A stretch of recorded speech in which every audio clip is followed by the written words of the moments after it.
The wind over Dragonstone tasted of salt and old storms, the air forever tainted with the memory of fire.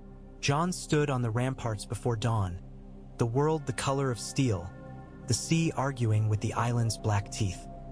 He had learned that everything in Westeros spoke in its own tongue. Wolves with their low chuffing breath, ravens with their hard-eyed patience, men with their boasts and their fears, and dragons with the thunder of their wings. But nothing spoke as plainly as Dragonstone itself. The island had a memory. It remembered stone melted to smooth glass under a heat that could not be measured, and it remembered riders whose blood ran hot enough to command the flame. Drogon was a shadow that narrowed the sky when he rose to hunt. Rhaegal watched from the eastern parapets, eyes like banked coals, contemplative in that uncanny way that unsettled even the bravest of men. Viserion dragged his talons across the scorched slope above the courtyard and shook his pale head as if bored with waiting. The dragons had changed everything, and yet, somehow, not enough. The dead marched, the living squabbled, and Jon had died once already learning that men would spend their souls on stubbornness. Behind him the stair creaked. "You don't sleep," Daenerys said, her voice a low ribbon of sound. She came to stand beside him, her cloak lifting and falling like a ship's canvas. Her hair was braided now, silver corkscrews bound with cords. They had marked each other with their causes and their scars. They had placed new names in the world and set old ones to rest. She had called him Aegon once, twice, and he had watched the name take root in other mouths like a barbed seed. He did not know if he liked what it made of him. He did not know if he had the luxury of liking or not. "Sleep and I argue," Jon said.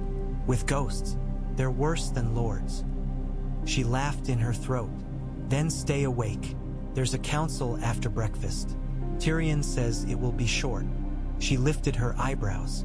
"He lies. Tyrion always lies about time," Jon said, and was surprised by the softness in himself. He had no time for softness, but there it was, alive where he thought winter had killed it. He watched the horizon sharpening, a blade the sun would soon lift. "Another raven from the north?" "Another," she said. "Sansa says the dead have reached the last hearth. She writes like a commander now, sparing, clear, unafraid to give orders." Daenerys' eyes flicked to him. She never spoke ill of Sansa anymore.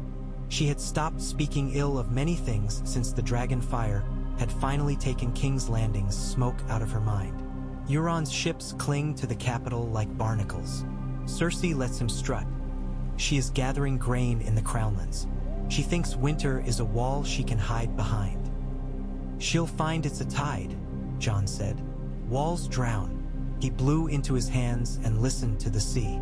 "The north needs time. Grain, steel, fire. We have fire. And Dragonstone remembers." "Remembers what?"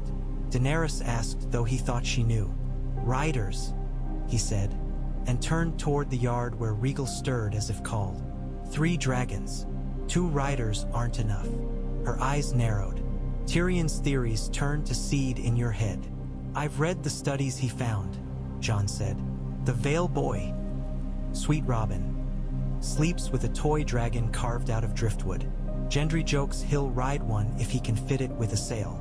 None of that matters. What matters is blood and bond and will. Dragonstone kept eggs once. Where did they all go? Some rotted. Some were sold to collectors. Some vanished into stories. But stories leave footprints here." He gestured at the volcanic ridge. "Dragonglass in its veins, secrets in its roots. I can feel them when I walk the caves." She watched him with the hunger that had drawn him to her in the first place, the hunger to make something better than the world had given her. "I know the caves," she said softly. "I burned their drawings into my mind the night Stannis' Red Woman talked of shadow and light. There were maps their no-maester had made, drawn by children, perhaps, or by the first Targaryens who pretended they had forgotten nothing." She squared her shoulders. "You aren't the only ghost talker here, Jon Snow. Aegon Targaryen, Lord Snow. It takes 3 names to make one stubborn man." His mouth bent in a shape that might have been a smile.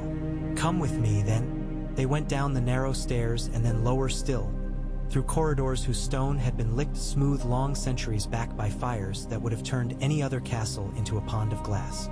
Davos was waiting at the mouth of the caves with a torch and the face of a man who had learned his faith in ordinary things. Bread, oars, honesty. "I won't pretend I like this," he said, holding up the flame. "But I've followed kings into storms with worse lights than this." "We're done with kings," Jon said. "We're done with storms, if we can be. One man's plan is another man's weather," Davos said, and gave him the torch. "If you find treasure in there, try not to wake it angry." The caves had their own breath. Cool fingers traced Jon's jaw as he stepped inside, past the first angle where daylight lost courage. The walls shone faintly with mica and something else, the glamour of a story kept whole. The drawings he had seen when he first came to Dragonstone with Daenerys were still there, iron pigment stubborn in the stone. Dancing stick men with wings for arms. Men kneeling to dragons whose heads were badly proportioned but reverent all the same. A line of figures 5, then 4, then 3. The story of loss written by a child with sharp bone and patience. Daenerys touched a figure with her forefinger. "They taught their children to pray with pictures," she murmured. "For what? For the next summer? For mercy from the sky? For a way," Jon said, "to keep from becoming what they feared most." He moved deeper. He had come here alone before, listening. Not for words, but for that sudden sense of tilt that sometimes seizes a fighter in the moment before a battle. Now the tilt was like a pull on a rope. The floor sank and the temperature with it, the air dampening, the torch smoke climbing the rougher ceiling as if tasting for a crack to escape through. Jon's boots slid on obsidian flecks. He found his balance and kept going. They came to a place where the cave narrowed into a shelf over a black bowl. The torchlight licked it and found veins of pale stone like fossils in a dark seabed. Jon crouched and lowered the flame. For a breath, there was nothing but their breathing and the hiss of the torch. Then something in the bowl returned the light, not as wood or metal would with a reflection, but as if the fire recognized itself and accepted the invitation to speak. Daenerys knelt beside him. He felt her hand find his without his mind's permission. Her skin was cool. She smelled of salt and the lemon oil Missandei had smuggled from a Braavosi trader and refused to yield to Tyrion's rationing. Jon moved the flame in a slow arc. The bowl was not a bowl. It was a nest. It had once been ringed with something softer than stone that had long ago gone to dust. But the imprint was still there, and so were 3 shapes settled into the depression like eggs in a seabird's eyrie. Not eggs. If eggs, then fossilized. The torchlight trembled. The shapes were not smooth. They were knotted, pocked, strangely heavy even to the eye, as if gravity remembered them better than time had. Jon held the flame nearer until he felt its heat on his knuckles. He saw a texture under the glassy black, the suggestion of a spiral that was not quite a spiral, like the growth pattern of a shell, of something that had once grown by eating the world in slow circles. Daenerys's breath changed. He heard it without looking at her, and the hairs rose on his arms. "I dreamt this," she said quietly, "on the Dothraki Sea, when I lay on a bed that smelled of horses and dust and the horizon. I put my hands into fire and found scales that did not burn me. I thought it was my madness finding a kind mirror." She pulled her hand from his and reached for the nearest shape with a surety that made his stomach turn. "They should be dead. Dragons were dead," Jon said. "So was I," she said. "And you." She did not smile. She put her palm on the black curve. Nothing changed, and yet everything did, and Jon understood that the torch was a witness here, not an instrument. The change, if there was any, was in the air itself, in the way the earth under his knees stopped feeling indifferent and started feeling attentive. A watcher opening its eyes. Daenerys's mouth parted just enough to bare her teeth. "Do you feel it?" "Yes," Jon said, "as if the island is listening." Daenerys's hand flattened. "Then listen back." She closed her eyes. Jon lowered the torch and put his free hand on the second shape. Cold at first, then not. A warmth rose as if there were coals buried under 4 inches of ash. Faint but patient. He thought of the wall on the coldest nights, when it hummed so faintly you could tell yourself you imagined it. He thought of Ghost looking up from a carcass and fixing him with the eye that was not red but a depthless amber, and of the way creatures listen with their bodies. The heat rose through his skin. His jaw clenched involuntarily. He heard nothing with his ears, but meaning arrived. It was like the sensation of riding regal the first time, tightened to a point and made small enough to fit between his ribs. It was consent, and something like recognition. "This is what I am, and this is what you are," said the warmth. "You are heat and weight and patience, and you would be fire if fire asked something of you worth your life. If not, sleep." Daenerys's eyes reopened. "We need to wake them," she said. "Then we need a rider for each," Jon said automatically, and then thought of what he had said. He heard Tyrion's voice like a ghost smirking. "Your wolf-like honesty will get you stabbed again." But the truth was a stone you could stand on in a river. The rest of the stones moved. If they're eggs, they're old, and older even than the 3 you hatched. But if they are... He groped for a word and found none. "If they are waiting, she said. "Not for me only." She nodded toward the 3rd shape. "Put your hand on that one too." He did. The heat in the 1st shape did not lessen. The 2nd was colder, no, merely slower. The 3rd felt wrong at first, and his gut tightened in warning. Wrong the way a storm is wrong when you're in a skiff miles from shore. Felt like power angled badly. He did not move his hand away. He widened his attention without straining, the way he had learned to do when the old bear told him to close his eyes and listen for the shift in a forest's breath. The wrongness resolved into difference, a different manner of being that would not accept the 1st shape's terms. Not colder, not hotter, quicker, more nervous, like static seeking ground. Daenerys was watching him. He felt her gaze like a second torch. 3, she said after a time. The single syllable was not the relief of a woman with enough spoons for unexpected guests. It was the mathematics of a life retilted. 3 dragons, 3 riders, Drogon, Regal, Viserion, and if these wake, 5. She hissed air through her teeth. "Is it enough? Enough to do what?" Jon asked. He felt the island's breath lift around them and settle, as if satisfied to have been heard. "Enough to end this war," she said. "The one with tits and crowns and chairs. The war that keeps men from seeing the other war behind it." She rose in a single smooth motion. "We'll need to learn the old rites, not the ones the Septons remember, the ones Dragonstone never wrote down." "You'll need a priest," Davos said dryly from the mouth of the cave, which made both of them start. He had waited without a sound. He held up the torch to show he wasn't eavesdropping so much as keeping them from falling on their faces in the dark. "My apologies. I couldn't leave you to it without at least pretending I'm useful. What rights do you need? I don't pray to fire. I prefer candles the size of my wrist, a knife that stays sharp, and a fair cup of wine." Daenerys's mouth twitched. "We'll need someone who can read Valyrian well enough not to summon the wrong thing," she said. "We'll need to convince a dragon to share his flame without devouring half the castle as a tithe. We'll need to decide who is worth risking on a creature that belongs to no man." Jon met de voosijs. "We'll need to choose riders. Your sister will like that," Davos said mildly. "She won't," Jon said. For a heartbeat he saw Sansa's face as it had looked the day he told her the truth of his parentage, and what that might mean for the North. Not anger first, not envy. Weariness, the long kind that sinks its roots into bone. Then something like pity that had shamed him harder than any scold. No, Sansa would not like the choosing of riders, nor the way choice changed the chosen. But she would do what needed doing if she believed the person asking her had remembered the cost. But she'll understand.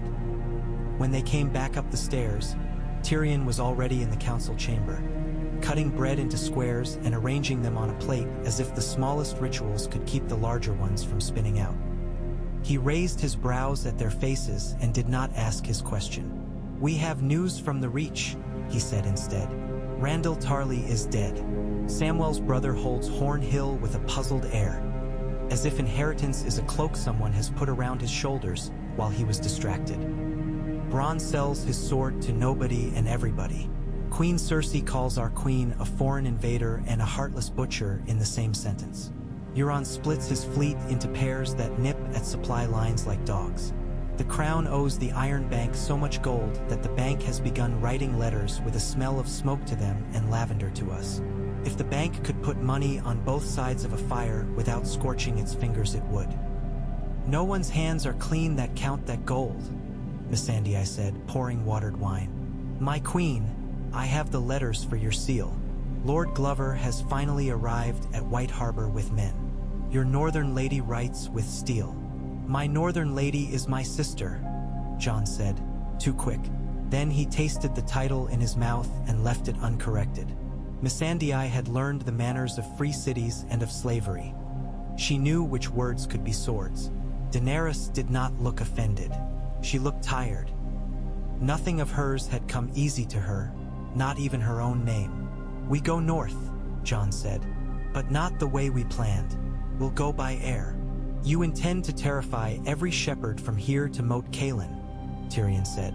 He looked pleased and resigned all at once. And to announce to Cersei that we can strike where we please, when we please, and that her walls are prayers addressed to an absent god. I approve. Euron will not.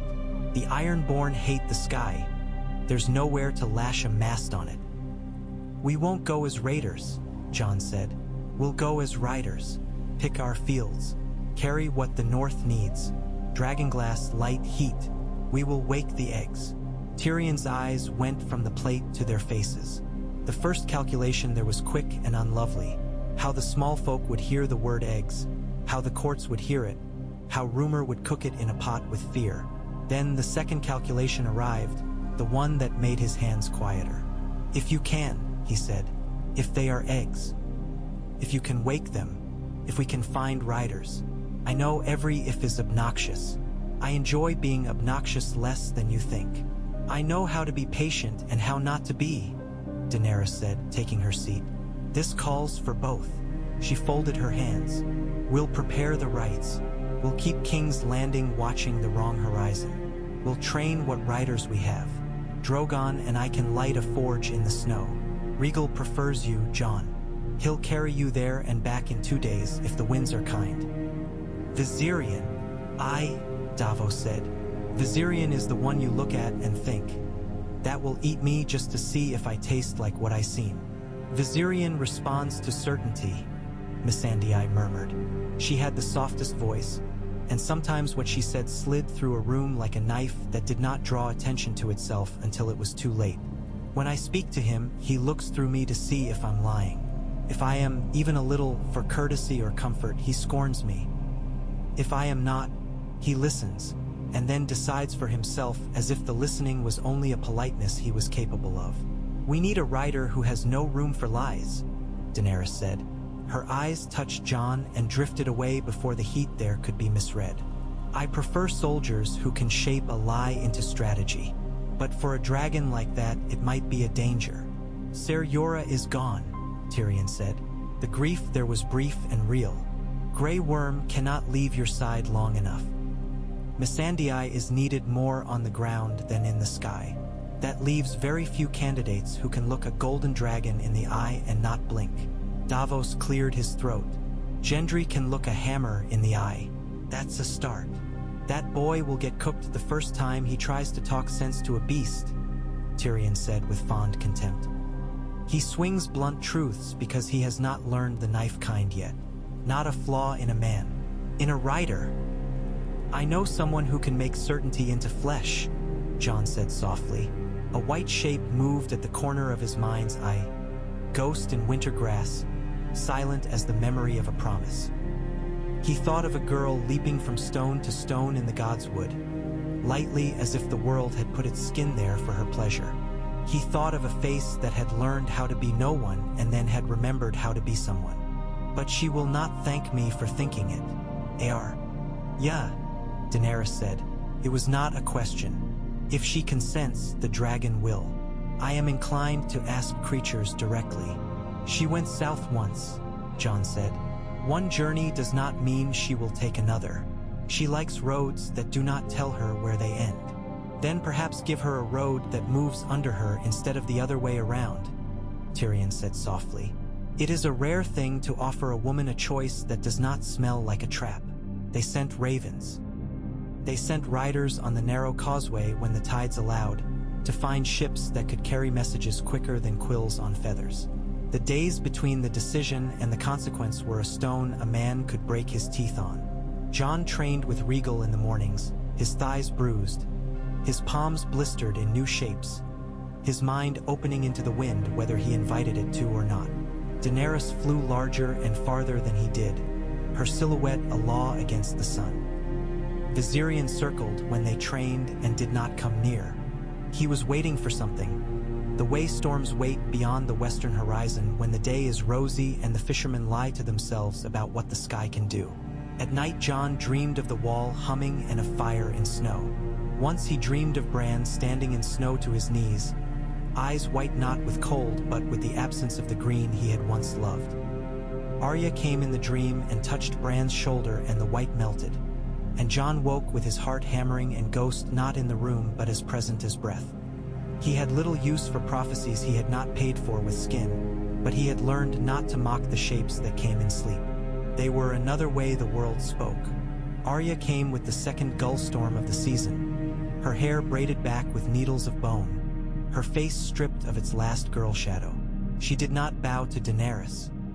She gave a nod as you might give another fighter in the ring. It was no insult. It was the opposite. Daenerys seemed to understand. She did not offer Arya her hand. She offered her her eyes. You can say no, Jon told Arya before anyone else could begin their courtly explanations. If you say no, we will set the plan by your no, not around it. If you say yes, I will say yes, Arya said. She glanced toward the hard line of the eastern parapet where a white mark showed where Viserion had dragged his talons like an impatient child. I didn't know it would be a dragon. Would you have said no if it had been a horse? Tyrion asked. If it had been a husband, she said. The smile there was a flash and gone. A dragon is just a husband who eats you if you lie. Then we picked perfectly, Davos muttered, too low for anyone but Jon to hear. Jon didn't let himself grin. The right itself they held at dusk. Missandei had found words in an old book with a cover leathered to glass, its binding stitched with what must once have been gold. They were not a prayer. They were a promise shaped like one. They spoke of bond and consent and the meaning of flame, and they carried fewer demands than the Septon's stories and more humility. Drogon watched with his head tilted, and when Daenerys said the final phrase his eyes half closed as if in pleasure. Regal answered by beating his wings 3 times without rising. Viserion neither blinked nor moved. He simply stared at Arya until it was time to choose. No one instructed her. The right forbade it. She walked toward him through the thinning light. Her boots were quiet. Her eyes were brighter than the last of the day, and the courtyard smelled of salt and iron and a sweetness Jon knew as fear transmuted into readiness. She stopped 2 body lengths away and stood with her hands at her sides. All the men and women watching took one careful breath as if to meet an enemy politely. I will not lie to you, Arya told Viserion, but I will kill for you if you make me need to. I will fly for my brother long before I fly for your pride. I'll hunt with you until my bones say otherwise, and then I'll make room for someone else, as gently as I can.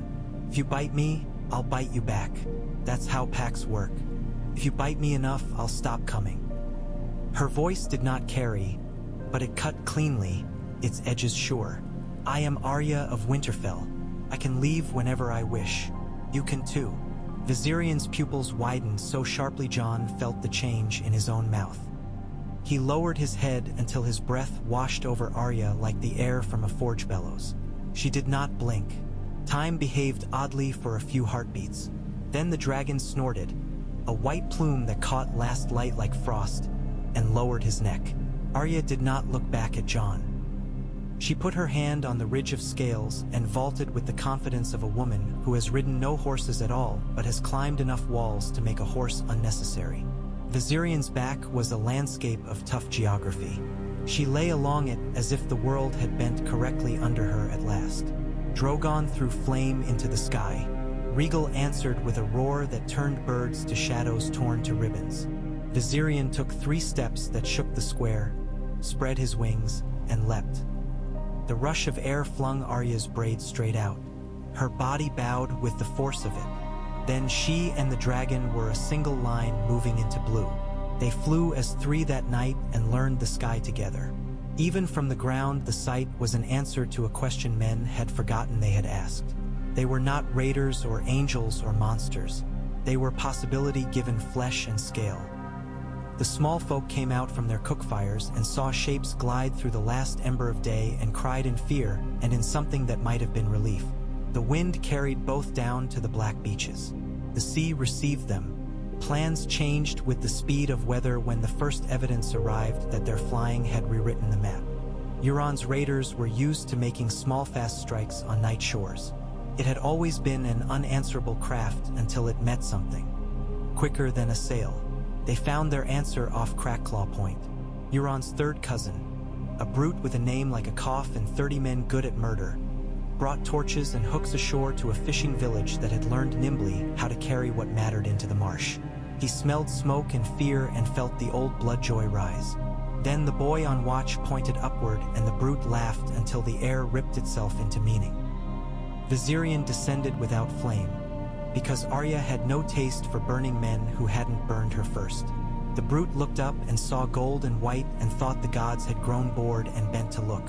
We should have prayed better, he thought like a child. And then Viserion's wings beat the torches out and threw men into walls they could not see. Arya slid to the ground and moved with her short blade like someone polishing mistakes. When the killings ended, there were 5 men alive, and Arya let the women decide their fates. When she mounted again with blood on her shoes, Viserion tilted his head and snorted as if satisfied to find a rider as hungry as he was but for different food. By the time Drogon and Daenerys found the remains of the raiders at sea, the news was already galloping down the coast in 3 different forms. That the Queen's dragons had burned men alive by the dozen. That the Queen's woman had flown with a blade and cut the ocean itself.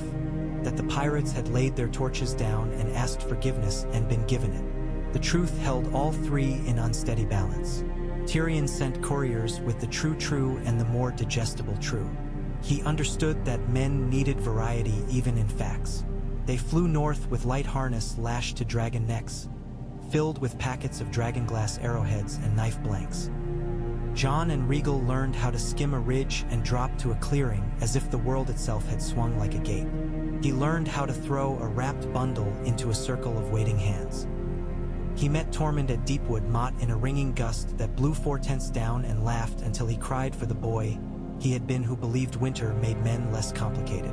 The giants were stories cracked open again. Their eyes watched the dragons as if something in them had been warmed that had gone cold too long. They bowed without knowing what their spines were doing. The children learned to shout Dracarys, then were taught the northern word for please, and told both were necessary. The dead pressed. The ravens that returned to Dragonstone were fewer. Sansa's writing grew tighter. She never asked for what could not be given. She counted sheep, spears, loaves. She was the queen of a mathematics that made men live.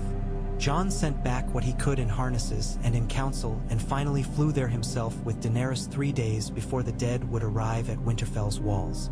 He had imagined that moment since the first time he felt Regal's thick, hot muscles bunch under him and understood what speed meant when it was married to strength. He had imagined landing in the Godswood, because the Godswood was the place his bones belonged. He had imagined the weirwood staring with bloody, amused eyes as if to say, "Look what you have dragged into this old place." He had not imagined that Ghost would be the first to greet him, that he would be a white force launching himself out of snow and into Jon's chest so hard Jon staggered and laughed a sound that made his ribs protest. He buried his face in the rough fur and let the smell of wild things rub his skin clean of salt. Sansa waited at the Godswood's edge, wrapped in furs with a crown that was not a crown but a plain iron circlet she wore like a woman who had no time for prettier burdens. She did not bow to Daenerys. She curtsied instead, small and practical, the kind of courtesy that sets tables with bread first.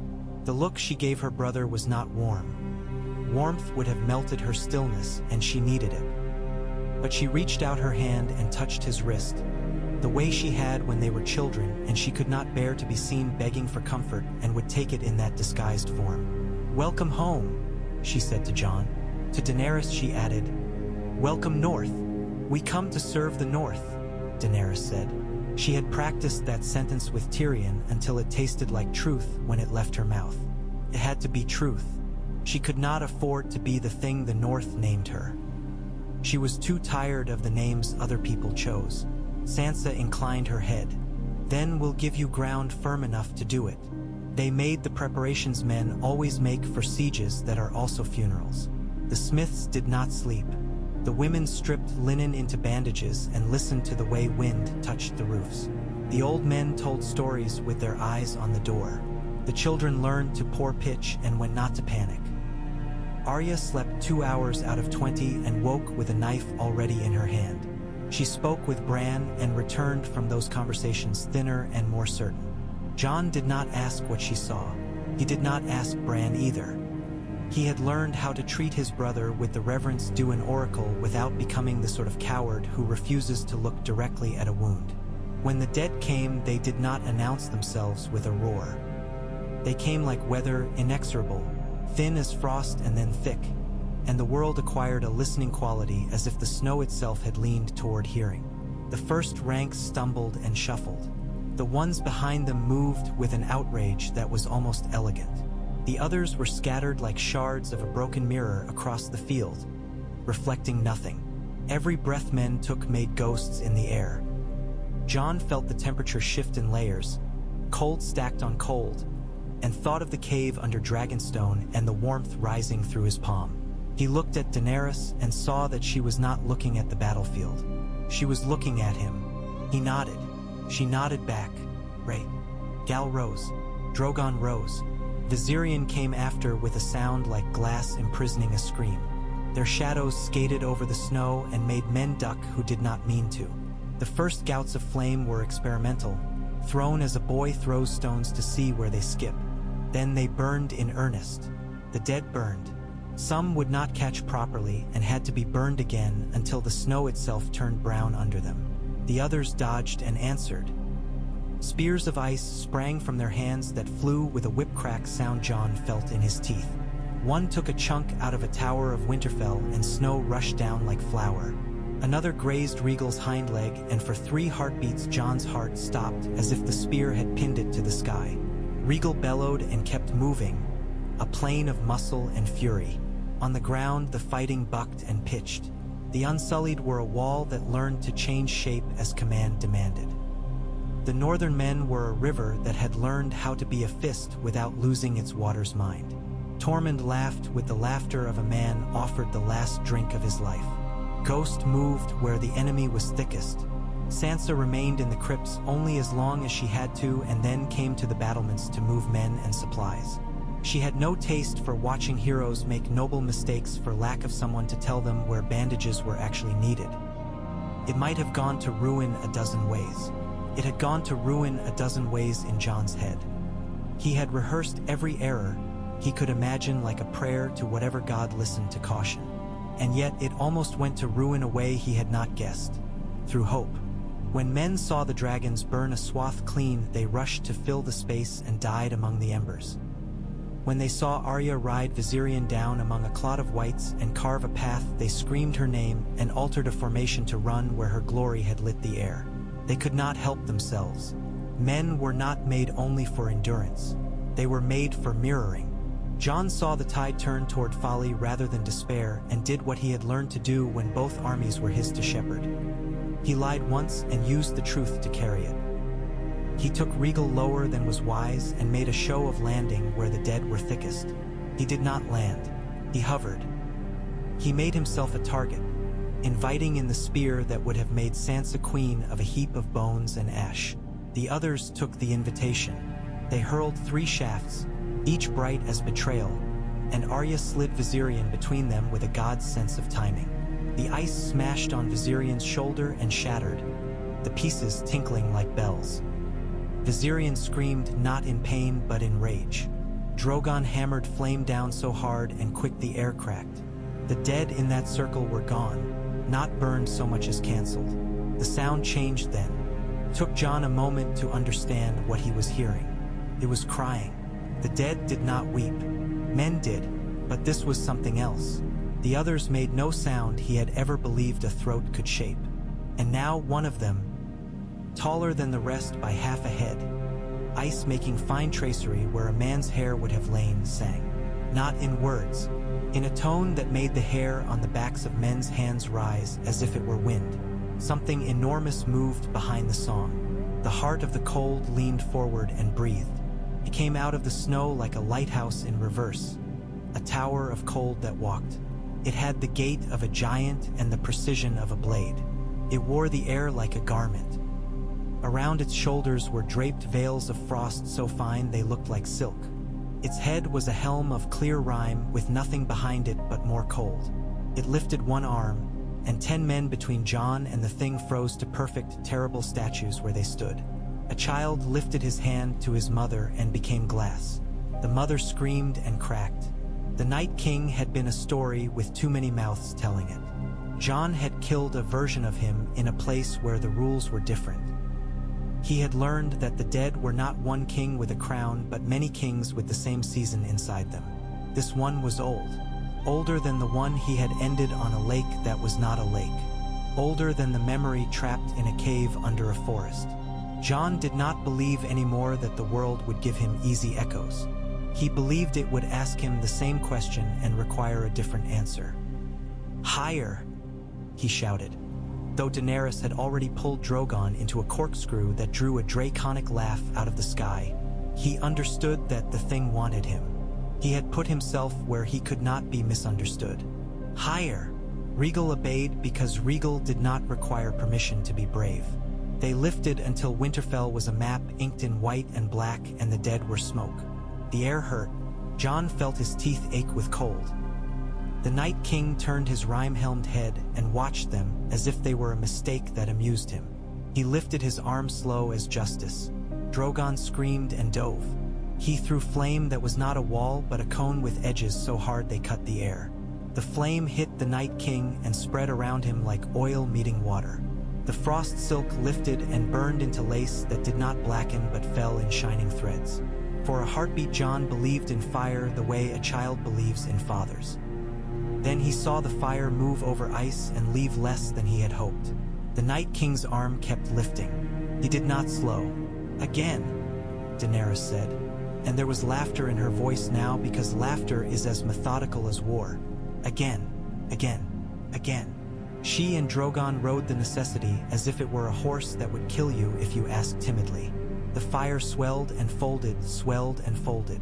The ice sang louder. Men below chanted in 3 languages whether they believed in prayers or hated them. Arya brought Viserion down behind the Night King and struck for the place between shoulder and neck where Benjen had taught Jon years ago that a man W. as vulnerable no matter his armor. Her blade cracked like water poured on a forge. Viserion tried to bite ice and lost a tooth.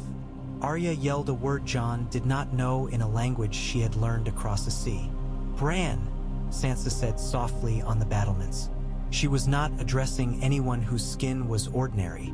She lifted her face the way she had when she was very little and had prayed for a doll that had never come. She closed her eyes in a way that looked like not faith but absence. She waited. Bran stood under the weirwood with his eyes not whitened and his mouth composed. The ravens had nested all around him like words ready to be spoken. He lifted his hand and they rose. They rose in a column that made the air chitter and the branches strain. They rose like a thought remembered at last. The column widened and became a veil. It swept forward over the field and wrapped the Night King in a dark that was living and tore at ice like 1,000 small inquisitive knives. The Night King did not shout. He did not change. He turned his head a fraction to track what annoyed him. He gestured without looking. White sprang into the air like toys flung by a giant child and tore ravens with hands that remembered nothing of gentleness. The ravens kept coming. They came until the sky was feathers and the ground was a carpet of broken small bodies that men would never be able to not see again when they closed their eyes. They came until there was nothing left to come. And then Bran sat down. The world creaked, not in wood, in time. Jon felt the wrongness of it as he had felt the wrongness of the third egg in the cave until he had learned what kind of difference it was. For a breath, the past and the present slid and met. He smelled summer grass so vividly, he tasted his childhood in it like a bitter apple. He saw a weirwood's face in a place he did not recognize looking back at him with an expression that might have been relief. He saw a man he had never met. Young, hair loose, eyes like a river. Lean forward with a knife and weep as if he were glad the thing he had to do finally had a shape. He saw stabbing and children and someone saying, "Do it, do it, do it," in a tone that sounded like mercy and command sewn into one garment. The Night King took a step back. That was all. He did not crumple. He did not crack. He took a step back and looked, for the first time, unsure. "Now," Daenerys said. She and Drogon descended with the calm fury of a law. Jon. Jon did not have a name for what he did next. He moved regal as if the dragon were listening to his blood instead of his hands. He moved himself as if his bones had been made for this step. He drew the sword he had once named for his bastard father and thought, as it left the scabbard, that names did not matter unless you paid for them. He did not aim for the Night King's head. He aimed for the hinge of the shoulder that had kept lifting even when fire asked it politely not to. He aimed for the place where choice lives in the body. He struck. It was not glamour. It was not prophecy. It was a cut done by a good hand at the correct angle in a moment the world had made thinner. De blade met ijs. It met it not with a shatter but with a sound like a breath a man had held too long, leaving him at last. The Night King's arms separated at the joint. Something left the air like a sigh that had lasted centuries. The ice silk dropped. The dead shuddered with the motion of a field of wheat when wind reverses. The Night King looked at Jon with an expression to which a human word stuck poorly. Contempt was too clean. He might have been a father disappointed for the 10,000th time. He lifted his remaining arm and Jon braced for pain that would write itself permanently in his marrow. It did not come. The Night King lowered his hand slowly and then stepped away. Not as a man flees, but as an animal that has decided a place is not worth the trouble of its presence. He looked at Bran once, and Bran's face was the face of a boy who had lost another toy he had never asked to play with. The Night King stood very still and then broke like frost under sun. The battle did not end. Battles do not obey narrative kindness. The whites did not fall like marionettes whose strings had been cut. They faltered, and some slowed, and the others made a thin sound that contained something men could smell with a part of themselves that was older than memory. The men kept killing and being killed. Arya bled down her left shin and did not know it until she stumbled and Viserion bore her up with a gentleness that made the men who saw it rub their eyes as if tired of their own sarcasm. Sansa took an arrow out of a boy's shoulder and told him he would live, and hated herself 5 hours later for not going back to see if she had told the truth. At dawn, the dead were gone. Not gone like a well-fought army that leaves with its tail between its legs. Gone like a weather pattern that has reached the end of its sentence. The field around Winterfell was a book of what men had been willing to give up. The living moved among the pages with shakings and tenderness and stole what rest they could under weathered walls. The dragons landed above, exhausted and alive, their tongues lolling, steam drifting from their throats like prayers that had become clouds. Jon found Dany at the top of the battlements with her hands on the ice-cold stone and her hair ragged from the wind's rough treatment. He put his hand beside hers until their little fingers touched. It felt like an admission and like an order. "We are still here. Now do the next thing." "We ended a part of it," she said. "Not all." "The South," Jon said. "The South," she echoed. She stared toward a horizon that was winter pale and thought of a city where the smell of cinnamon stuck to your clothes if you weren't careful. "Cersei will wait until we are tired enough to make it interesting for her. Euron will circle and circle you, until he sees a place where he can put a hook into our flank and pull. The lords will read the smoke from our fires and say it looks like weakness even if it smells like victory." Jon glanced down where Sansa walked with Missandei. the two of them dividing the work of ruthlessness as if they had been made to do it together. "We'll give no one the smoke they're wanting. We'll move fast." "How?" Danny asked. It was not mockery. It was the honest question of a woman who had learned that wanting was not doing, and that doing better be thought through as if your enemy's mind were living in your own skull. "By making the dragons be what they are," John said. "Not pests to her walls, not symbols, not angels, not devils. We use them like cavalry, not siege engines. We move supplies. We break fleets by breaking the places they sleep. We don't burn the city she hides in. We burn the rope she thinks holds us. We make the riders into a core." He stared at his hands, which could still remember the feel of ice splintering. "A defense corps in the north, an attack corps in the south, and a relief corps that moves where men are breaking. We will give them names that make them proud to obey." "You think like a wolf," she said, not unkindly. "Packs. Wings," he said. "Packs with wings." They did not give the men time to turn victory into idleness. Regal carried John down the King's Road with a discipline that had become habit. Drogon and Viserion flew in a pattern Daenerys and Arya had invented without speaking, overlapping spheres of watchfulness that made it almost impossible for anyone on the ground to count them correctly.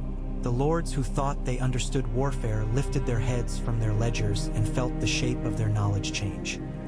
The small folk stared and whispered and gave the riders names that they carved into the beams of their homes. The word Dragonrider tasted like a coin you don't want to spend. They found Euron's fleet off the northern fingers, anchored in the lee of a cliff where old forts had gone to weeds.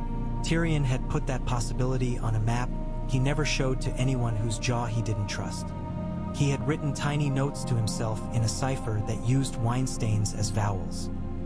He did not love being right about the uglier outcomes. He loved being prepared for them. Euron had come to hunt crippled survivors and found himself pursued instead. In the past, dragons had been terrible at sea. Their fire met a surface that had its own life, and the two did not combine reliably. Water made a fool of pride, but dragons were not only flame. They were force put into living shape. Their wings made winds. Their bodies had mass. The first pass John and Regal made was not to burn but to knock. They struck a galley's mast with the blunt side of a wing and snapped it like a chicken's leg. The rigging went mad. Men screamed.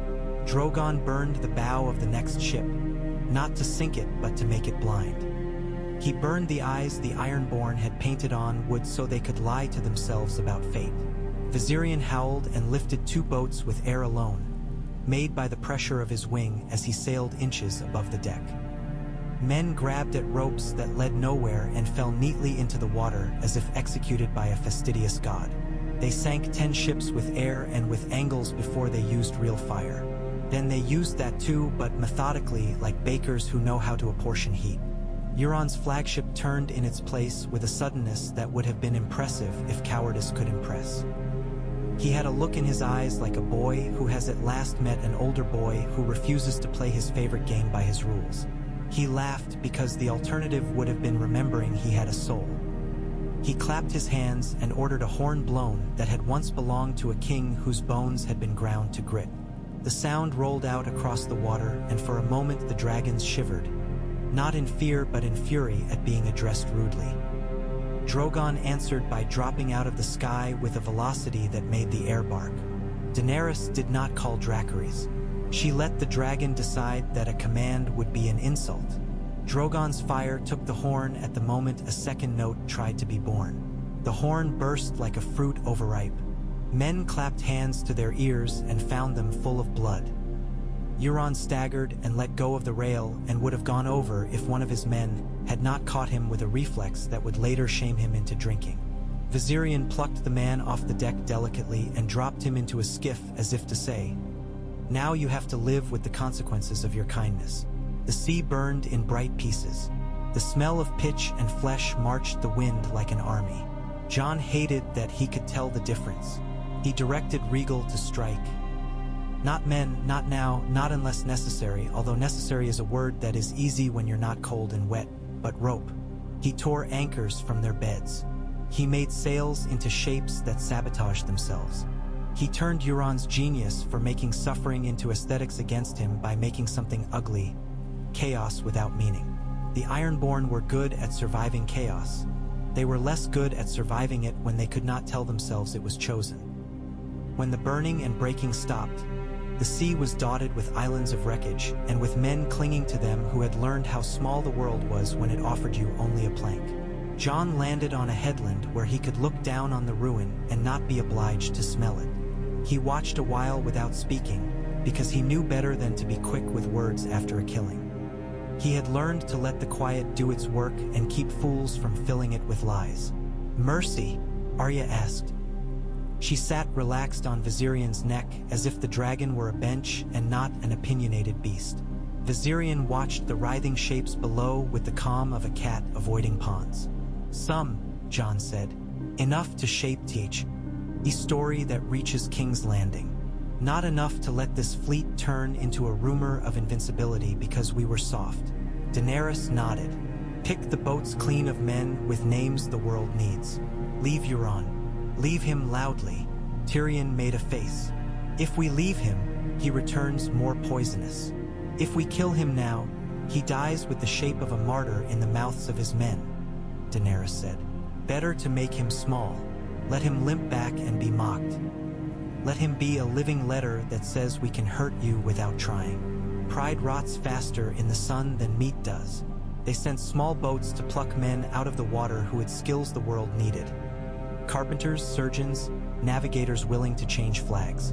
They left the rest to cling and choose. Euron climbed onto a spar slick with his own blood and laughed until he swallowed sea and vomited. He lived. He would tell his story to anyone who would listen. It would be a worse story than the one the world was learning, the story of riders who made choices that were not cruelty and not softness. He would discover that his laughter did not command the room when those new stories walked in. They flew the King's Road. They flew the Rose Road. They flew the faint tracks men make when they are trying not to be seen.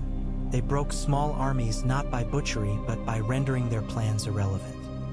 They carried letters from Jon's hand to lords who had sworn to pretend they hadn't known about him and watched those lords struggle to keep their eyes on ink when a dragon's head filled their window.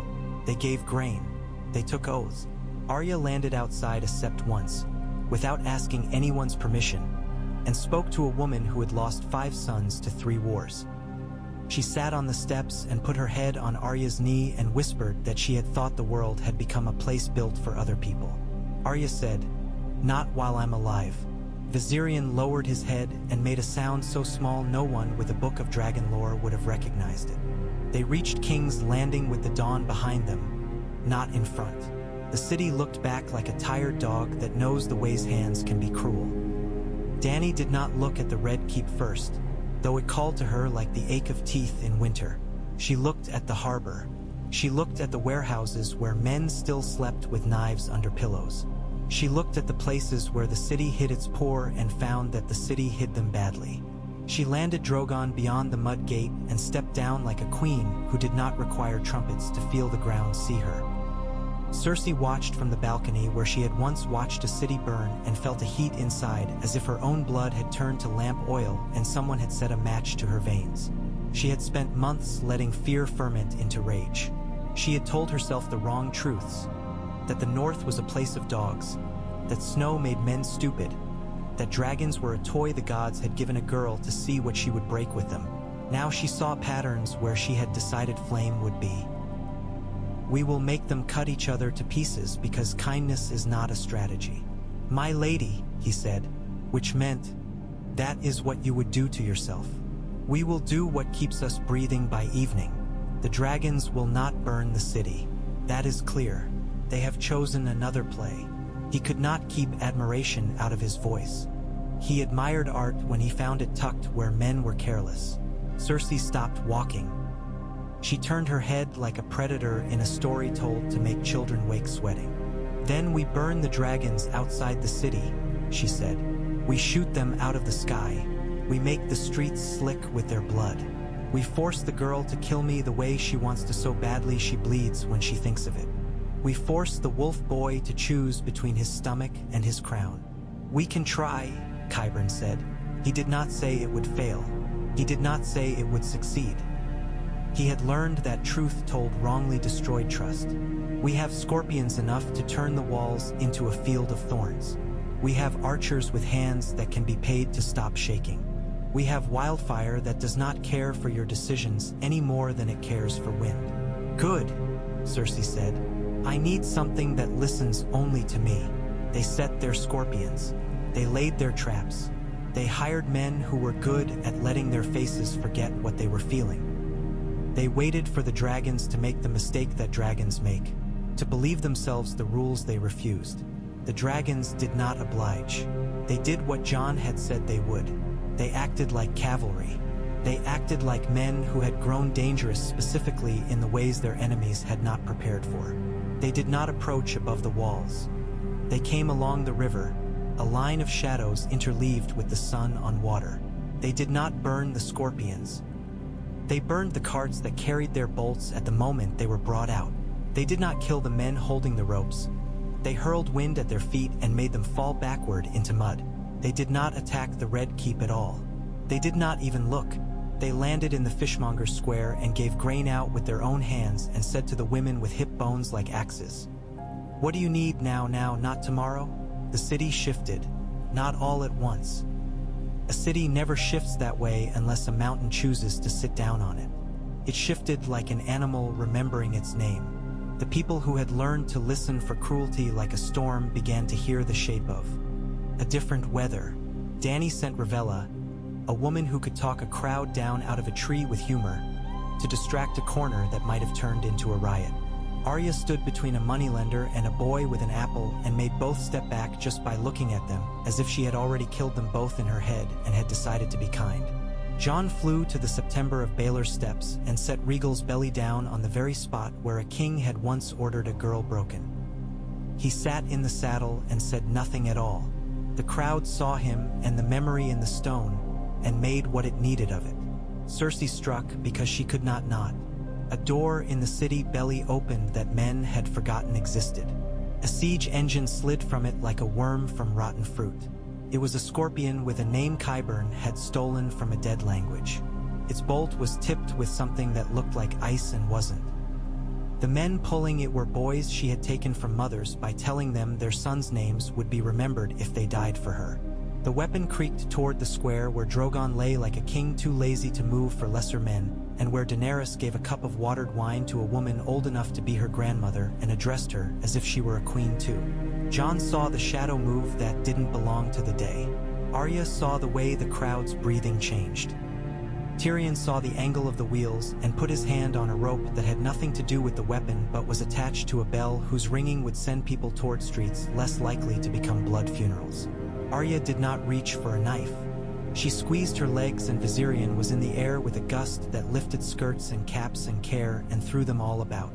The bolt loosed with a sound like betrayal and went not for Drogon's belly but for Daenerys's head. Viserion stepped into its path as if it had been meant for him.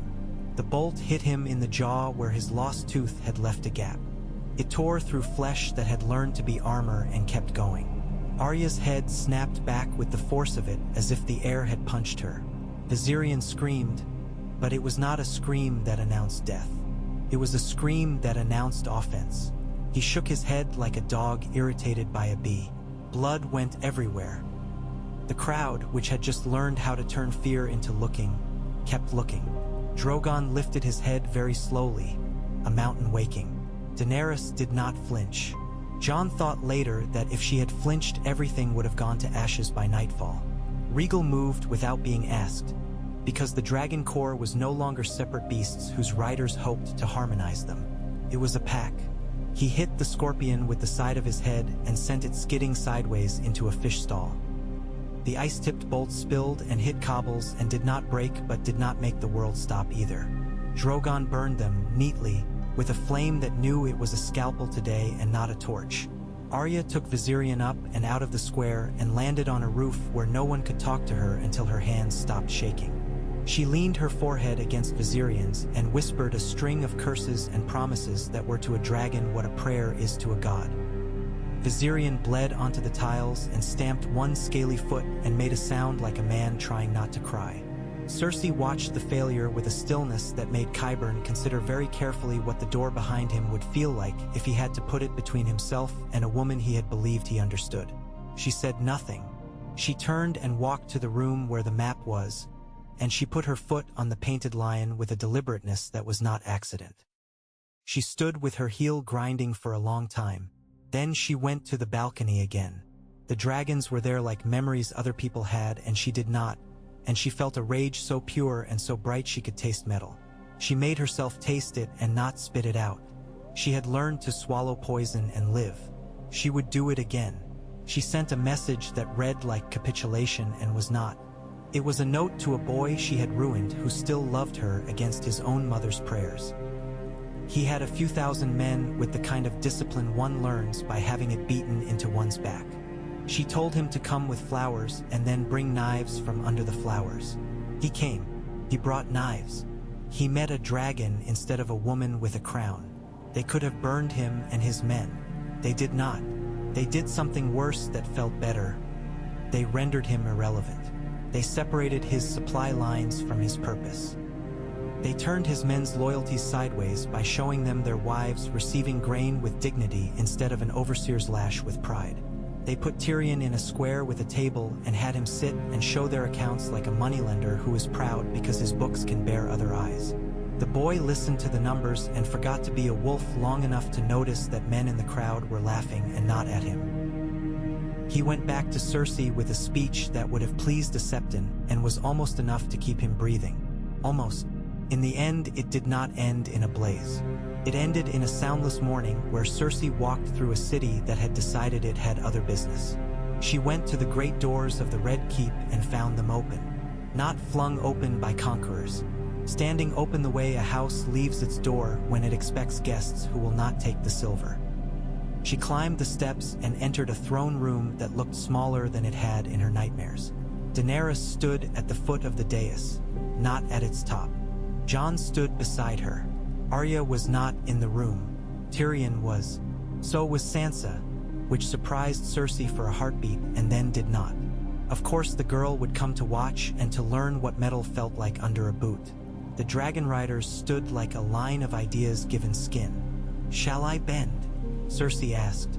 She did not have her crown on, and it made her look younger and more dangerous. She didn't need metal. She was metal. "No," Daenerys said. "You will step down. You will leave the city. You will go somewhere the bankers cannot find you. You will live exactly long enough to discover whether that is mercy or cruelty." Cersei laughed. It was not a laugh that looked like triumph. It was the brittle sound of a string finally snapped. "You think you can make me small," she said.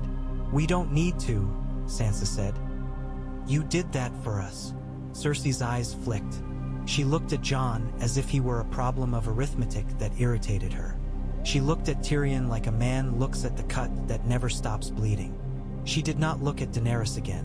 She had understood finally that the girl she had named a butcher had learned to hand knives to other people when the situation asked for it. "I will die in this city," she said, a sentence as foolish and as true as any oath. "Even if you escort me out, I will come back and die here." "As you wish," Daenerys said. "But you will not make the death a spectacle. You have finished with that." They led her out as if she were a lady too tired to keep up with her party.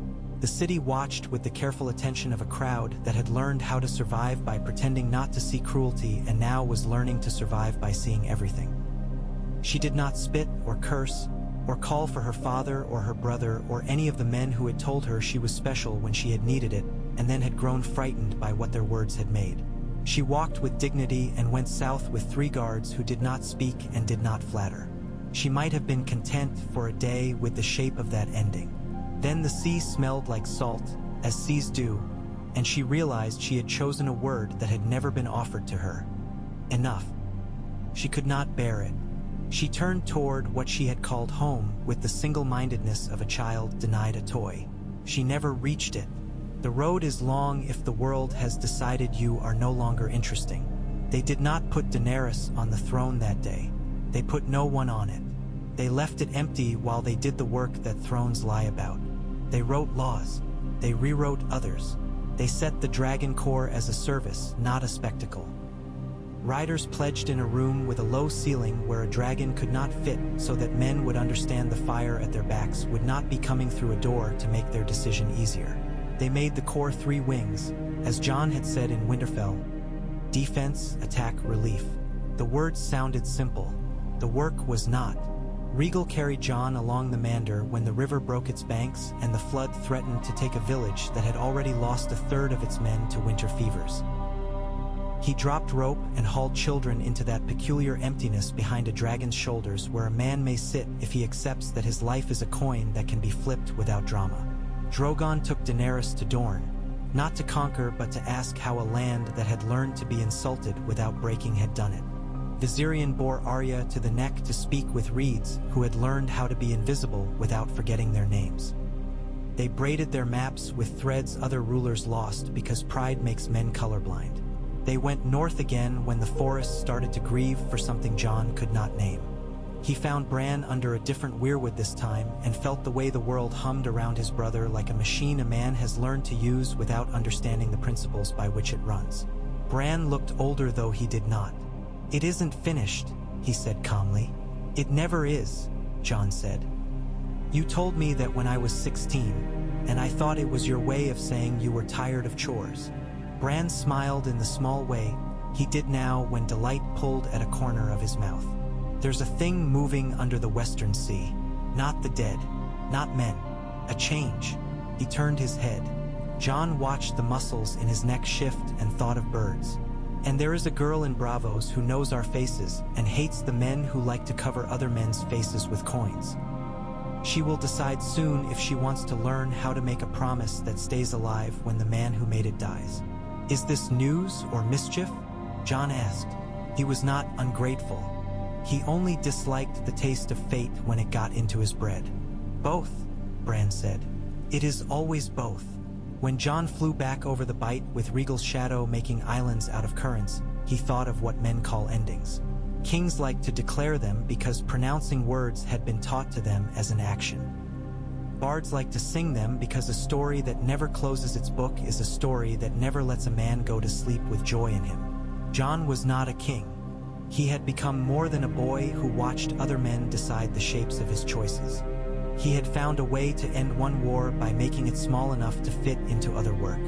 He had learned that the word end is related root and heart to the word mend. He had learned how to make his life wide enough to hold a wolf and a dragon and a woman who had also learned what enough meant to her.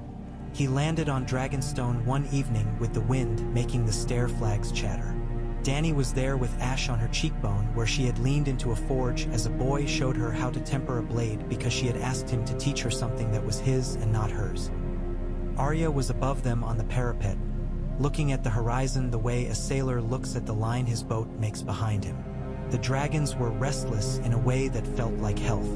The island breathed. The sea gave up some of its storm. "Tomorrow," Daenerys said. "Tomorrow," Jon echoed. "What?" Arya called down. Her voice was unpolished and beautiful. "War again." "Yes," Daenerys said. "And not. Always not." Jon reached for her hand and she gave it. They stood with the dragon smoke mac. Engie shadows on their faces as the sun closed like a lid. He did not think of thrones. He thought of roads, and of the bodies of creatures that had agreed to carry him, and of the narrow places where he had learned to widen. He thought of a boy with a wooden sword, and of the smell of wet wool, and of the moment a man knows he can make choices that hurt and live with that knowledge without building an altar to his own pain. They rose the next day before dawn. The dragons shook themselves as if to throw off dreams. The wind tasted the same as it had the first morning he had stood on the ramparts and asked the sea a question it had not answered. He felt now the answer under the old silence. Not in words, not even in a sort of kindness, but in the way a depth acknowledges a shape moving through it.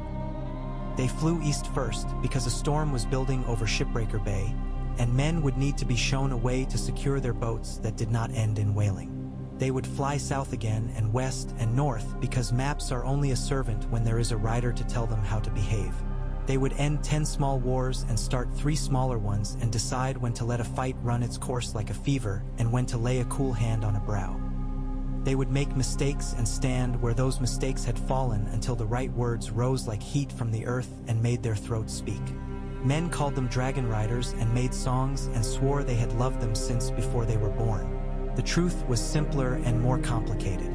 They were people who had learned to listen to a kind of fire that did not begin or end with flame. They were a pack that knew how to hunt and how to carry, and they had agreed together not to worship the killing. They had agreed, without saying so where a bard could hear, that to end a war you sometimes had to become its quieter conclusion rather than its victory shout. On another morning not unlike this one, when the gulls were shrieking and the world smelled of kelp and iron, John looked down from Regal's back at the thin triangle of a sail on a sea that wanted men dead and thought, "This is it. Not the end. Not the beginning. The place in the middle where the work lives." He glanced back, saw Arya half smiling at something only she could see, saw Daenerys with her head bent to whisper something into the thick skin of Drogon's neck as if dragons treasured secrets, and felt a depth in his chest that would have to be enough. He turned Regal slightly, a motion so small that a man on the ground would not have seen it if that man had not already learned how to see things that happen quietly. The dragon answered, as dragons do when they have decided a rider is another word for their own desire. They went not toward a throne but toward a fire that needed building and a boy too stubborn to ask for help carrying the wood. The wind said yes. The sea rolled its shoulders and pretended not to care. And Dragonstone, which remembered riders and always would, watched them go with the attention an old thing produces when it recognizes itself kept alive by names it had not expected. The storm that rolled in from Shipbreaker Bay smashed itself to ribbons on the black shoulders of Dragonstone and left the island steaming as if it had sweated through a day's hard labor. John came down from the air with his mouth salted and his eyelashes pebbled with spray, and for an hour he let his legs remember stairs, corridors, thresholds. It would have been easy to believe that corridors and thresholds were what a kingdom was, if you were a man who had never found himself at the edge of a wheat field while a woman you did not know weighed the word hunger in her hand like a stone and waited to see if you could name it correctly. Tyrion had named it correctly more days than not, and that was why John found him in the old war room with a heap of parchment in his lap the size of a child and ink on his thumb like blood. He did not stand. He gestured at the carved table the way a man gestures at a weathered friend. "Old kings and bad kings loved to push toys around on maps," he said, and John heard the old bruised humor wake. "I prefer lists. Lists are honest. A list of bread is never mistaken for a battle." "What's our bread?" John asked. Ghost slid in and lay down without fuss, the sound of his breathing an animal kind of peace. "North to south." Tyrion tapped the parchment. "The Dreadfort sends hides, because they have more beasts than men. White Harbor sends salted cod and rumor. Barrowton sends barley, and a letter asking if Queen Daenerys can confirm a story that a dragon warmed a field in winter and the ground woke wrong. The answer is yes and also no. It woke differently. The Vale sends oaths and a boy's hand shaking less every time he writes his name. The Riverlands send apologies. The Reach sends grain and a complaint about the way Dornishmen look at their orchards. The Stormlands send whalebone and a woman's proposal for building breakwaters with dragon breath. Ingenious, reckless, and possibly an invitation for us to become the story men tell when they speak of disasters. Dorne sends wine and asks nothing, which is a request all its own. The Iron Islands send quiet, because Euron is bandaging either his pride or his spleen. King's Landing sends people and questions, and a kind of listening I have not met there before. John set his palms on the table and felt the grooves the old Targaryens had cut with rings and anger. "And the Iron Bank? Waiting with the patience of a cat on a wall," Tyrion said. "They've sniffed the wind. They smell no easy collection. They write to us with kindness, because they fear burning only varies the flavor of a debt. It doesn't erase it. I will keep writing back until they mistake courtesy for inevitability." John grunted. "And Cersei? Traveling? Not far, not fast, not comfortably." Tyrion's mouth tightened. "If we are very lucky, she will die, i.e. in a ditch from something unromantic and inevitable, and the ditch will not remember her name. If we are unlucky, someone will make her into a flag. Best to speak of other work while luck makes up its mind. Other work did not ride trumpets into rooms. It came like damp into a house and stayed until men learned its habits and made herbs for it that did not taste too bitter. The Dragonrider Corps took its first shape in a yard where the basalt had been blackened by fires older than the kingdoms of men. They gathered the ones who had the nerve and the temper, not only the birth. The dragons would keep the final say, and that made men honest. It was not large. It did not have to be.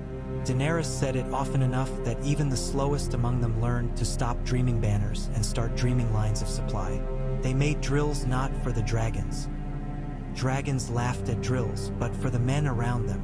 How a landing is fed, how a wound is cooled, how flame becomes a tool instead of a tale told too often. Arya taught without seeming to.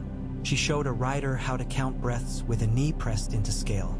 She showed another how to speak truth to a creature that could smell the difference between a command and a lie. She said little, and the men heard enough. Gendry came because Davos had sent a lad in a fast boat under a fast mouth of wind, and because the boy in the smith had turned into a man without losing the kind of hope that looks very like stubbornness in bad light. He was broader across the shoulders than Jon remembered. The hammer had written itself into him without asking his permission.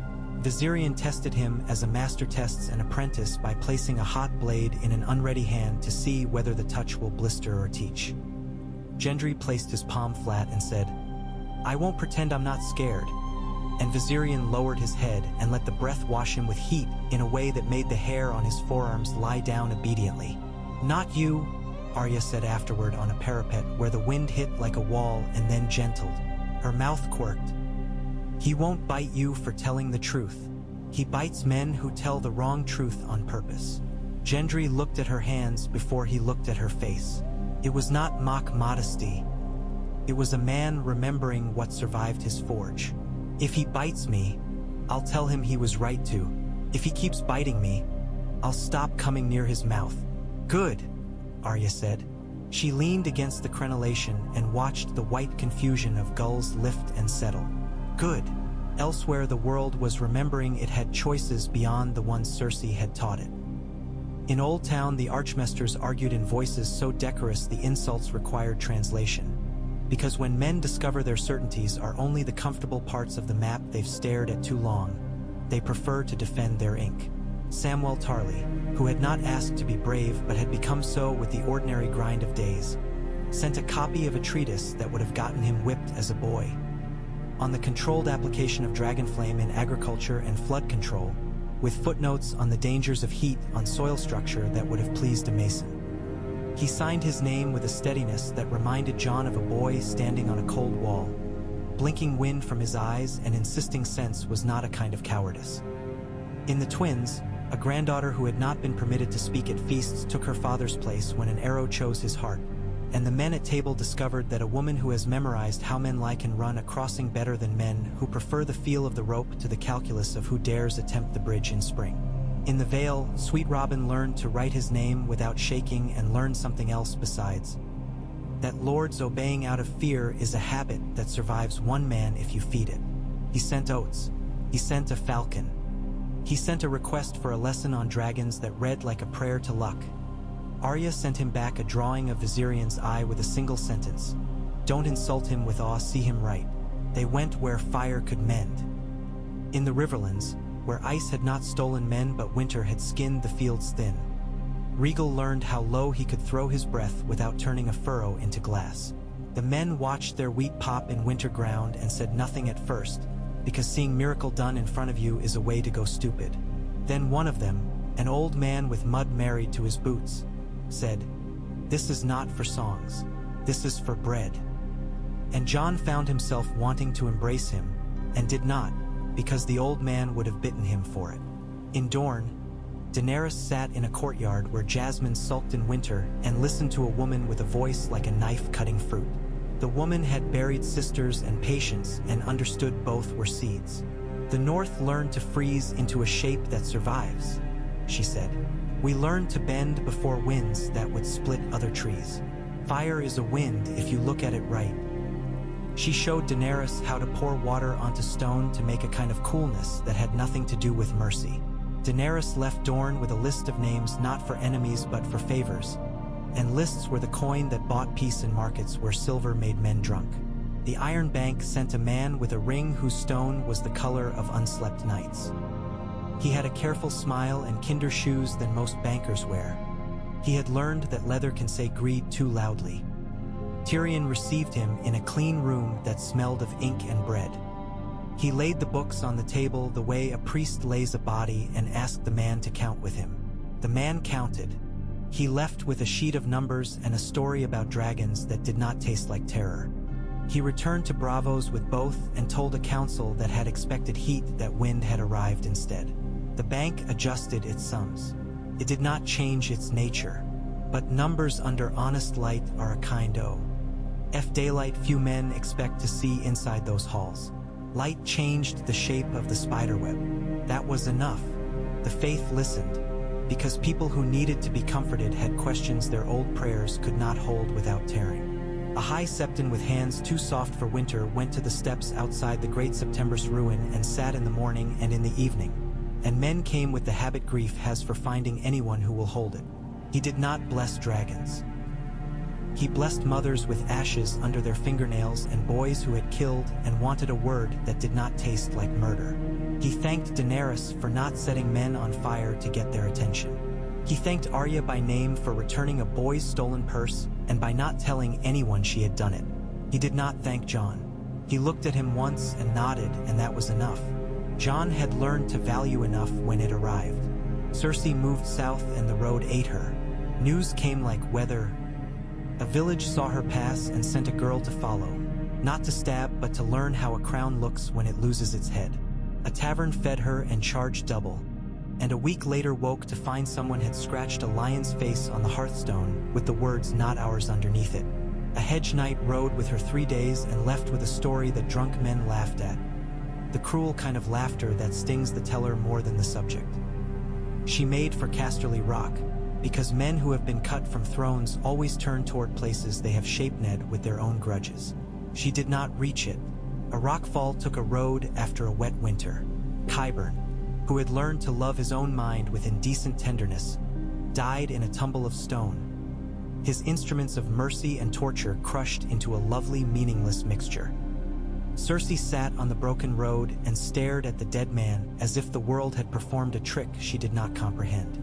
The girl who had followed her from the village sat down too and waited to see if something like regret would show itself on the queen's face. It did not. The girl walked back to her village. The queen walked on. She disappeared where the grass gets its color from salt. Euron limped to Pike with laughter like gravel in his throat. He told the Greyjoys that the dragons had cheated. They looked at him and smelled on him the strangest of all perfumes. Disappointment that knows its own face and found it unmanly. Yara, who had learned the taste of rope and bitterness, returned with men who had never sung his songs and plugged the gaps in the island's pride with iron no man would carve poetry into. She did not declare herself queen. She declared herself done with watching boys play at drowning. She sent 3 longships to escort grain to the western coast for no pay, and a kind of respect took seed among traders the Ironborn had previously mistook for prey. Euron drank himself into a story no one wanted to tell their sons because the lesson in it was not how to be brave but how to be bored by your own ruin. Winterfell learned how to be a capital that did not insult the snow. Sansa forgot sleep in a way that would have killed a softer woman and wore her hair plain because combing took minutes she could not afford. She wrote laws for inheritance and grain allotments as if she were the mother of a too large, too proud family and had to prevent them from killing each other over salt. She sent men to teach boys letters who had never believed the shapes could belong in their mouths. She wrote to Daenerys when she needed dragonlight and wrote to Jon when she needed him to remind her she was not a list but a person. He did not always answer with the right words. He had learned that the right answer to the wrong moment is a kind of cruelty. He went north himself when the right answer required his hands. Brienne of Tarth came with a scar on her cheek like a truth you cannot argue with. She carried Oathkeeper and the memory of a man who had once wished to be better and died before he could learn whether the wishing could be turned into habit. She took command of the training yard at Winterfell and taught girls who preferred needles to knives how to make needles into knives when the door would not open and the room had a man in it who would not listen to words. She taught boys whose fathers had told them they were lions how to stand without roaring. She taught men whose joints had known too much winter how to fight without shame for the shake in their hands. Sansa watched from a window and learned an art finer than embroidery. Gilly set parchment on tables and made a school in a room that had once held blankets for soldiers' feet. She told children that letters were a way to put a piece of your mind in someone else's mouth. She taught mothers that sums don't lie, and when a man came to drag his daughter by the wrist because he wanted her hands for cows, she put the sums in his palm and made him decide whether stupid pride tasted better than eating. She was not clever in the way maesters decide to respect. She was precise. She made a sentence into a tool and handed it to a child and then stood aside without making a ceremony of her generosity. That is a kind of genius the Citadel writes about only when the men inside it are old enough to admit they did not invent kindness. Bran wore the years oddly. He looked out over the snow and saw the past move under it like fish that no net could catch, and sometimes it made him smile, and sometimes it made him tilt his head like a hawk listening for a mouse that has decided to dig deeper rather than run. He chose his moments to speak into their days with care. He told Jon 3 things that mattered across 2 seasons. The first, there is a ship coming from the east with a man on it who believes he has learned how to bind a dragon with a word. Do not let him near a child. The second, a spring will come that does not advertise itself with flowers. Trust it anyway. The third, when you choose tea, oh love, choose to be ordinary about it, or the love will break you into a story other people write. Jon did not always understand as the words were spoken. He found that understanding came best when he was doing a task that did not flatter a hero. Mending a harness, washing mud out of Regal's foot cracks, listening to a woman in a doorway tell him that the way the wind changed makes her mind hurt. The understanding would come then like a soft thing in his pocket he'd forgotten was there, and he would take it out and see that it was simple. The ship from the east arrived, and the man on it had teeth too white for winter and a tongue that stroked the air as if it were petting him back. He called himself Mage of Meereen with 3 other titles sewn like ribbons onto that convenient lie. He had brought scrolls written by a priest whose mouth had smelled of ash. He had brought a plan. He had brought men who would clap at his cleverness. He had come because the world had grown bored of slaughter and needed spectacle, and he believed spectacle was a spice that kept meat from rotting. Daenerys received him in a hall with a hearth but no throne. She let him speak until he stopped believing he was performing to a hostile audience. He spoke of riots that could be turned into prayers by the right use of color. He spoke of dragons as if they were numbers he could move around without worrying about their appetite. He spoke of her as a symbol and of Jon as a footnote. He spoke as if he had purchased reality at market and would be kind enough to share it for a fee. When he finished, Arya asked him to show her the trick that would make a dragon bow to a word. "Of course," he said, and turned toward Viserion with a smile that assumed the benevolence of beasts. He lifted his hand in a gesture he had stolen from a book, and his fingers wrote an old syllable in the air. The air did nothing. Viserion blinked. Arya smiled and drew a line in his skin with the point of her knife that did not break it but would have if she had wished. And the man saw that his life was not a theater. He swallowed. He bowed. He left with a purse filled to half what he had expected for the inconvenience of his journey, because Daenerys paid men for their time when they came to waste it on her, and the man stepped onto his ship and discovered that sometimes mercy is the worst insult a pride can drink. A spring arrived that had more dust in it than flowers. The land shook off ice with the shame of a man waking after a foolish night, and men who had been brave only because fear had made them so discovered that living is harder when you can invent your own reasons to be good. Crimes that hunger excuses ceased to be the most common crimes. Petty meannesses came out of hiding like midges. Daenerys and Jon learned to put a hand on a hilt or a shoulder with the same care, because both kill when applied wrongly. The dragons dozed on warm stone and woke always hungry, which is the way of dragons and of rulers both. They resisted the chair longer than any bard would approve. Eventually a piece of wood asks a body to sit in it just as a road asks a foot to step onto it. Refusing forever is the kind of vanity not even tyrants can afford. They gathered in King's Landing because the city had decided not to hate itself that week. Men and women who had learned to speak their truths without spit crowded the streets with a kind of quiet that put a hand on even the loudest boys' mouths. They went into the throne room and left the throne empty. They made a council whose faces were more interesting than the old ones because they'd been outside enough to gain weather. They called it small without irony and asked it to handle big things with deliberate hands. Jon stood at Daenerys' side and felt the way the hall bent toward a moment and refused to become it. He liked that.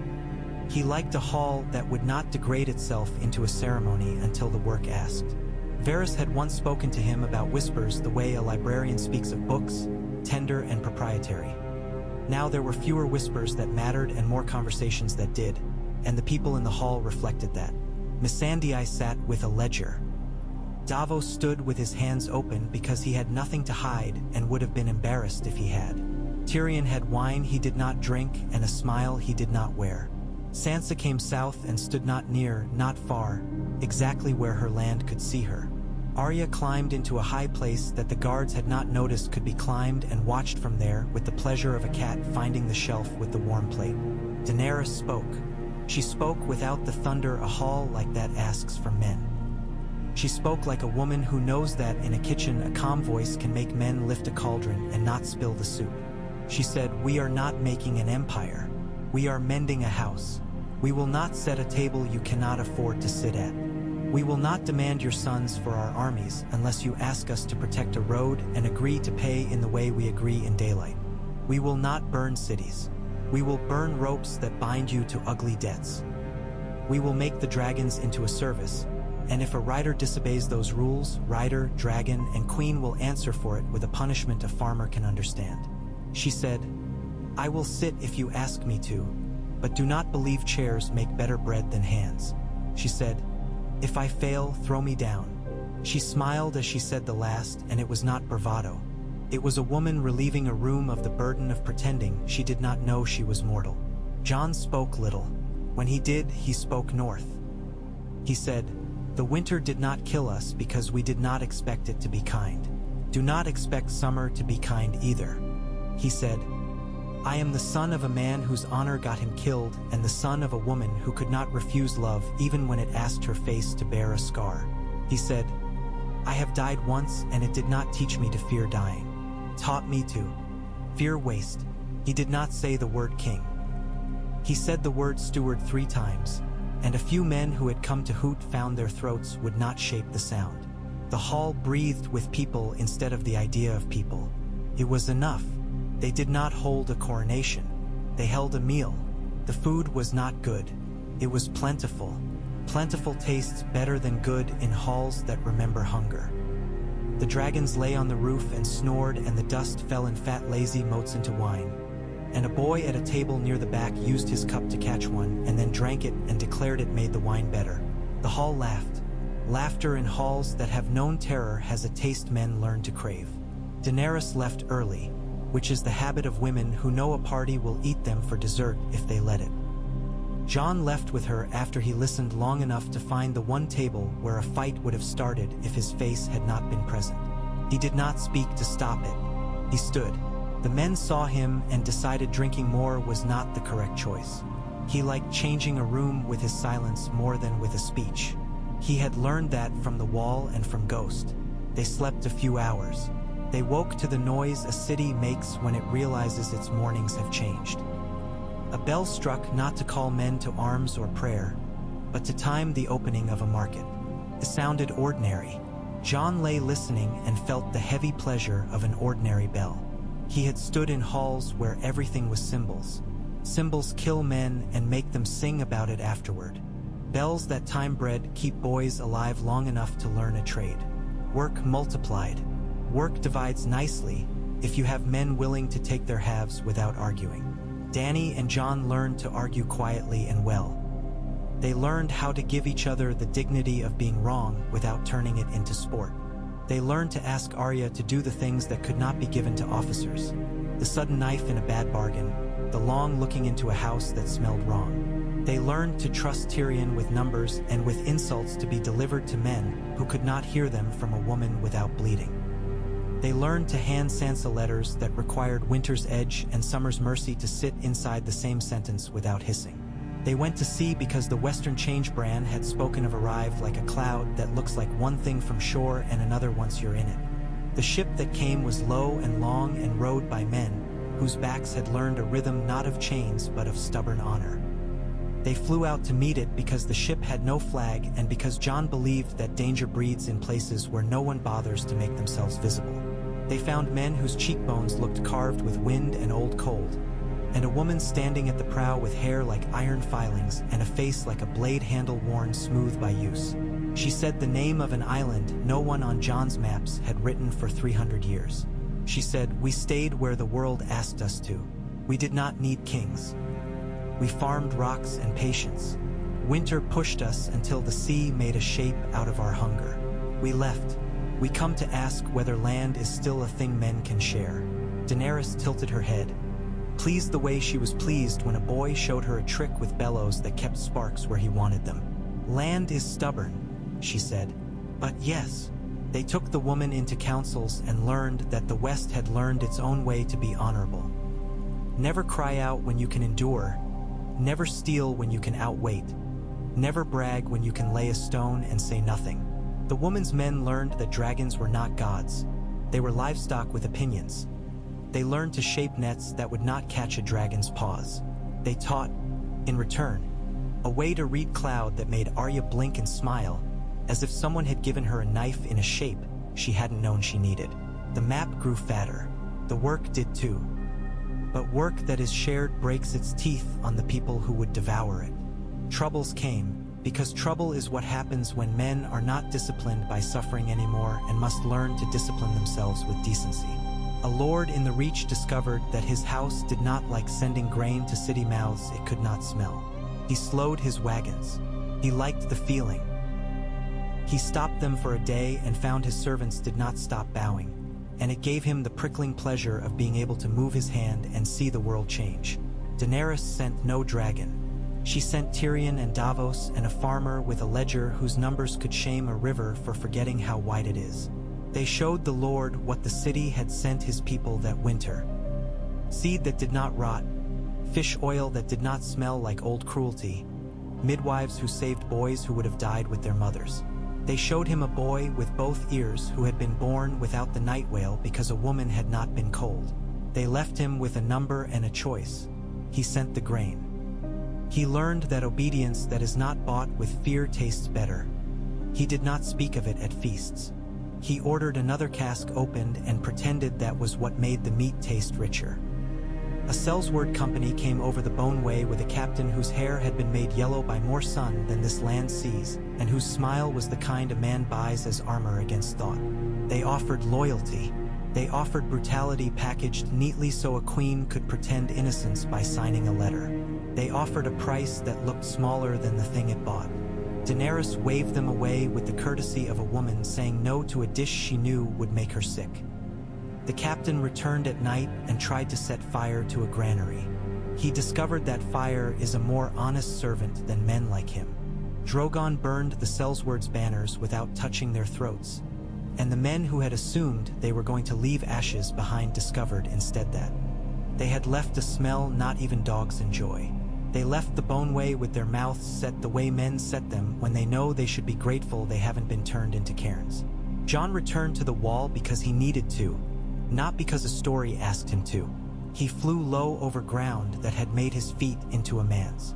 The wall stood and would for as long as men needed it to think itself a god.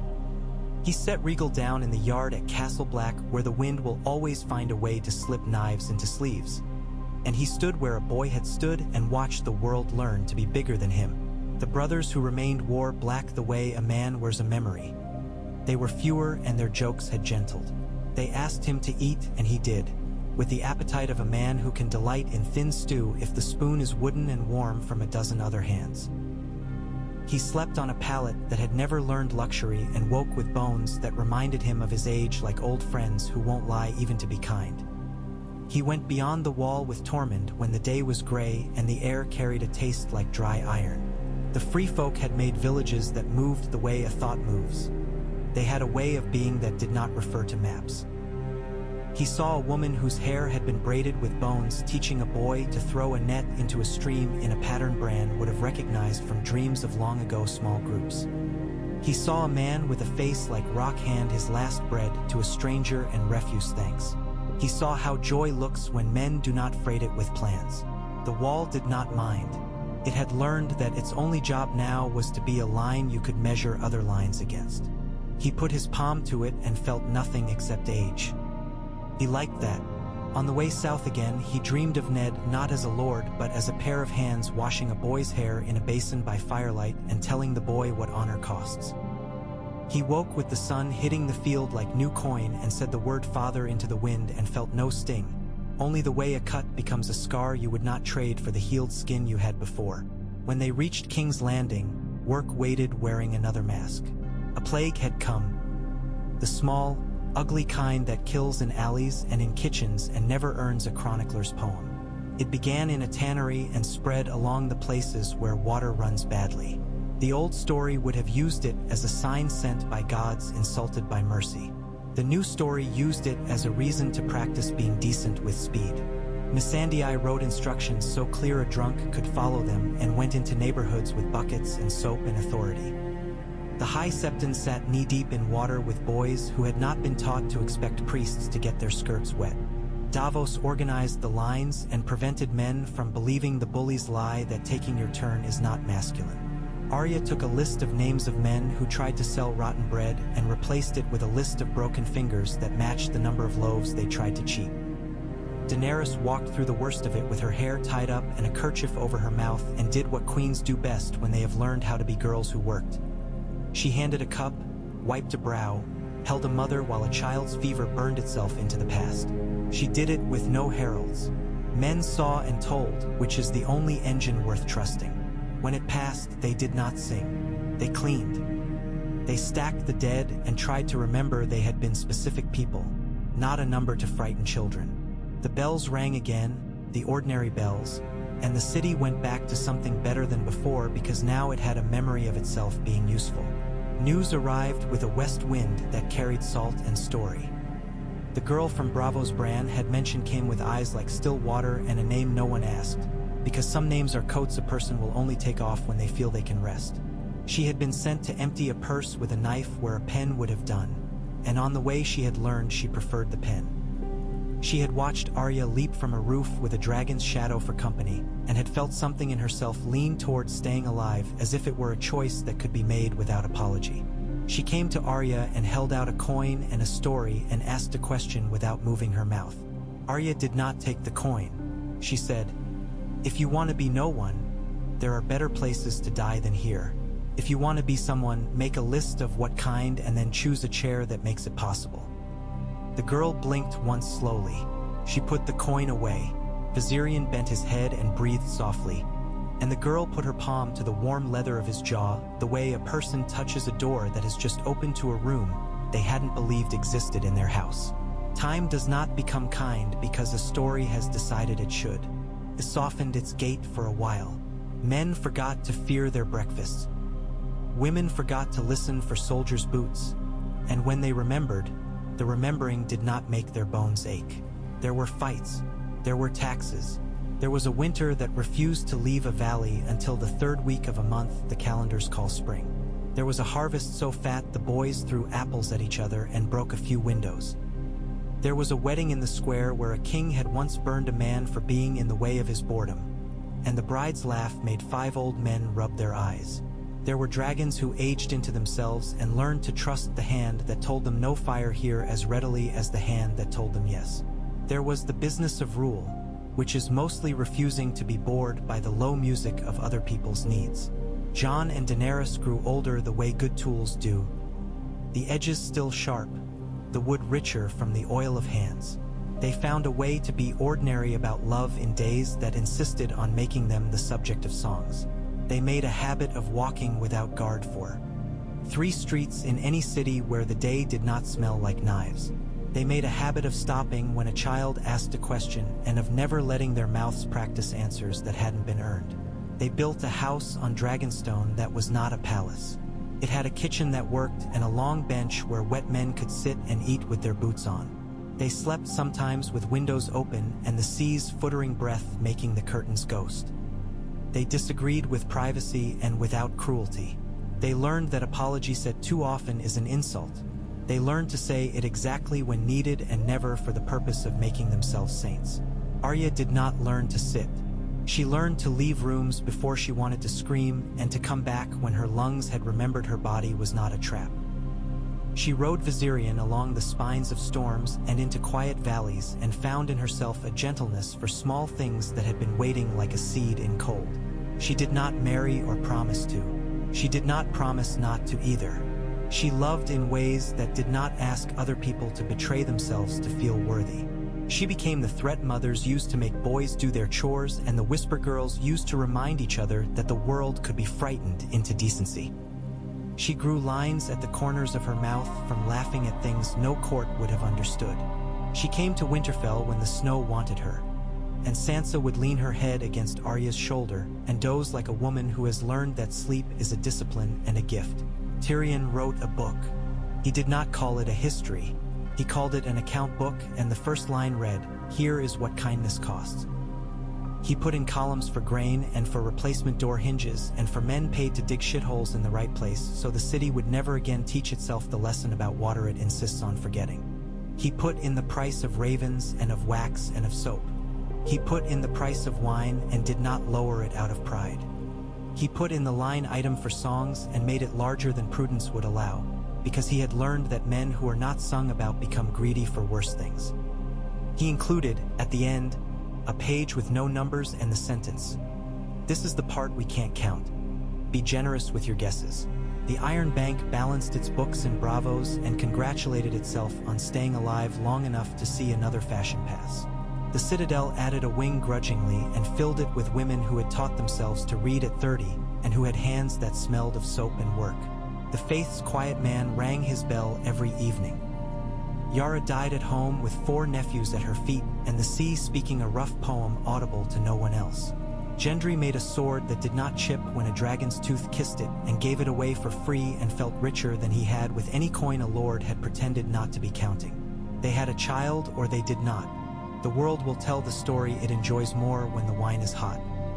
What is certain is that when a boy with a stick came to the yard at Dragonstone and fought air until he understood how to wait for a breath to come to him, Jon put a hand on his shoulder and showed him the way to move that makes a man harder to kill without teaching him that killing is worth practice.